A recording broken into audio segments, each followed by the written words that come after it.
Get ready for the action because we start with a major call for respect in the paddock. Simoncelli has spoken out, demanding respect for Moto3 and Moto2, signaling a significant shift in the competitive landscape of the series. We dive deep into what this means for the structure of motorcycle racing right now. Never get caught with a dead phone again. This INIU portable charger is compact, travel-friendly, and gives you fast 45-watt charging with a built-in USB-C cable, so there's no need to carry extra cords. With 10,000 mAh power, it's perfect for busy days, trips, emergencies, or anytime your battery drops too low.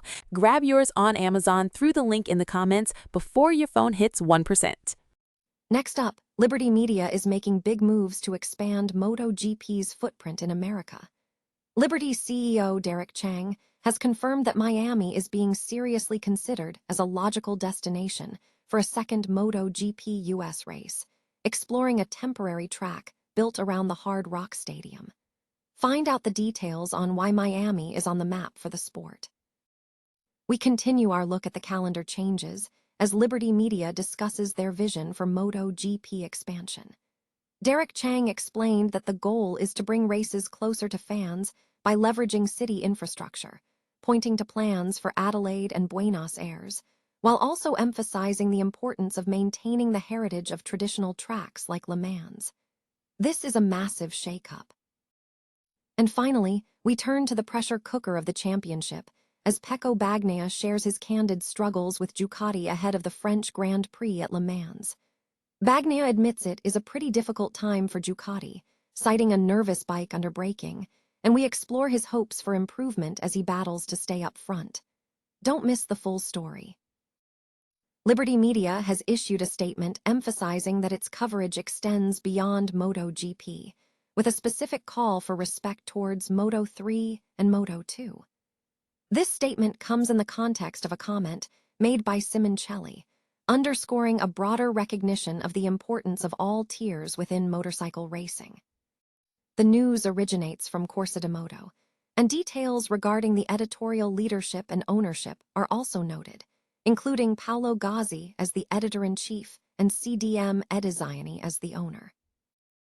Liberty Media is actively exploring options for a second MotoGP race in the United States, with Miami emerging as a strong candidate. The decision follows a strategic push by Liberty to expand MotoGP's market presence in the U.S., mirroring the commercial growth seen in Formula One under their ownership. Historically, the U.S. has been identified as a crucial growth market for the MotoGP series. While the Circuit of the Americas has served as the sole U.S. venue for over a decade, Liberty CEO Derek Chang confirmed that the U.S. remains an important market, and the company is investigating avenues for business growth there.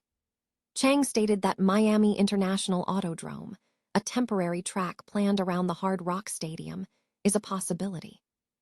He noted that Miami would be a logical location due to the existing track infrastructure, while acknowledging that feasibility studies must address technical requirements, safety concerns specific to MotoGP versus Formula One, and commercial viability. Chang emphasized the goal of bringing MotoGP closer to fans through city-based tracks, citing recent moves like replacing the Phillip Island circuit with a street circuit in Adelaide as evidence of this direction. The objective is to leverage local infrastructure, including airports, hotels, and dining, to enhance the experience for both the sport and international visitors. Despite exploring new locations, Liberty stressed a commitment to preserving MotoGP's heritage.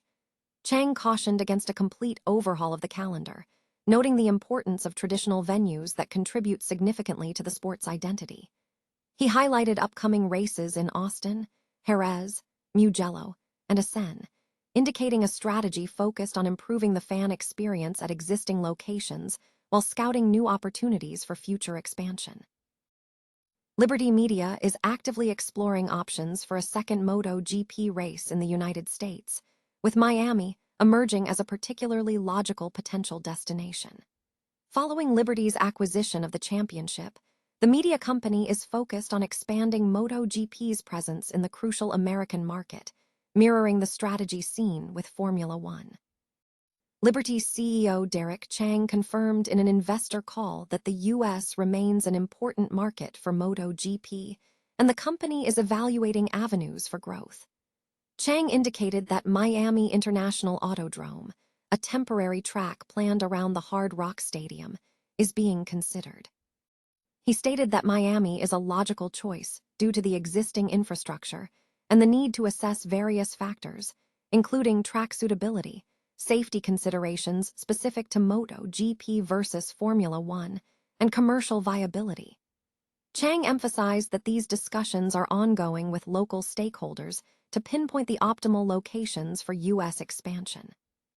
The overarching goal is to bring the series closer to fans by incorporating more city-based tracks, leveraging local infrastructure like airports and hospitality options. This trend aligns with recent calendar adjustments, such as MotoGP dropping the Phillip Island circuit in favor of a street circuit in Adelaide. However, Chang stressed a commitment to preserving MotoGP's heritage, assuring that the series will maintain its traditional, established race locations. He highlighted recent visits to locations like Austin, Jerez, Mugello, and Assen to gather insights for creating an engaging and accessible fan experience wherever races are held. Pecco Bagnaia has openly discussed the challenging period facing the Ducati team in MotoGP, ahead of the French Grand Prix at Le Mans. Bagnaia characterized the situation as a pretty difficult time for Ducati in general, noting that the team is not performing as expected.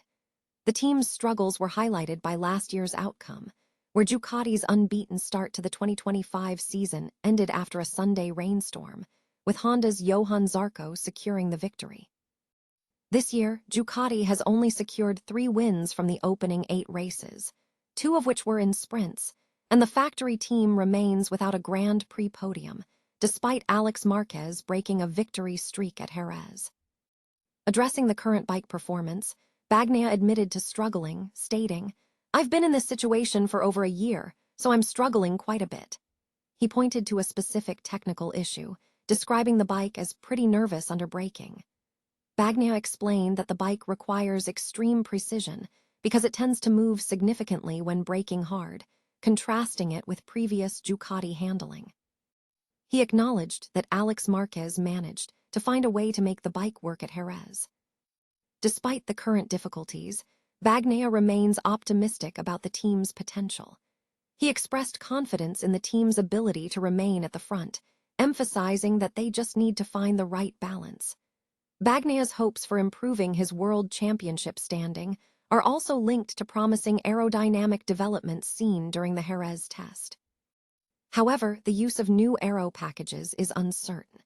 Bagnaia indicated that while it might be possible to use the technology at Le Mans, they have limited units and do not want to risk them for the more aerodynamically demanding Barcelona circuit. He concluded that they will monitor the situation at the upcoming race.